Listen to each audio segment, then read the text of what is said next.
keeping schools safely able to remain open once they open. What I've done is I've met with via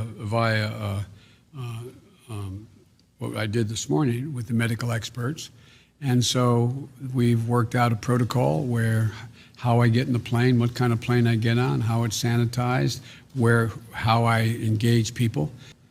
Going over what the president has said, the multiple lies he's told.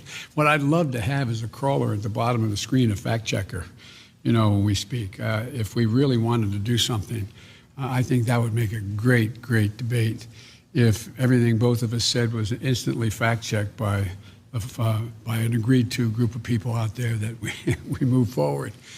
So I wish he'd take responsibility. As much as he'd like to be running against somebody else, he's running against me, Joe Biden. And the fact is that he is not acting very responsibly.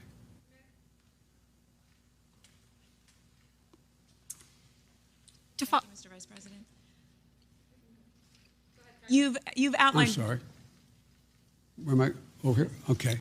We came out of that recession with the longest spurt of economic growth of any administration in American history.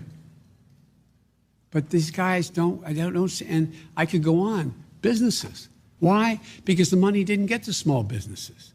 They're not open. We should be dealing with those businesses that have been burned out and damaged. We should be providing federal help for those businesses to get back on their feet. But this administration seems to think it's all of a sudden going to go away, like angel dust is going to be sprayed around. Everything's going to be okay. I just don't get it. They have to know better. I just don't get these guys. I really don't. Not a joke. I've been doing this a long time. But I've never seen a president lack as much leadership, inability to make a deal. It's just irresponsible. Talk about a know-nothing Congress. On the Republican side, a know-nothing president. I mean, I don't get it.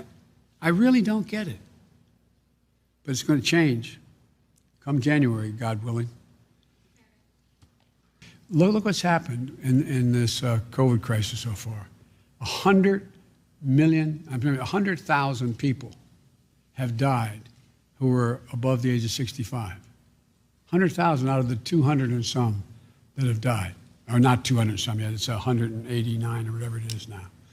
Estimated, I heard today, the estimates range from two significant universities. One is going to be as many as 239, I think, and another one said by December 312. I don't know that, but that's, it's going to go higher.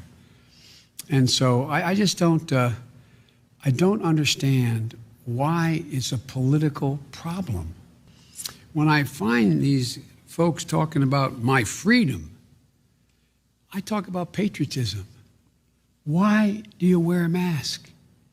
To protect your neighbor, to keep someone else from getting sick and maybe dying.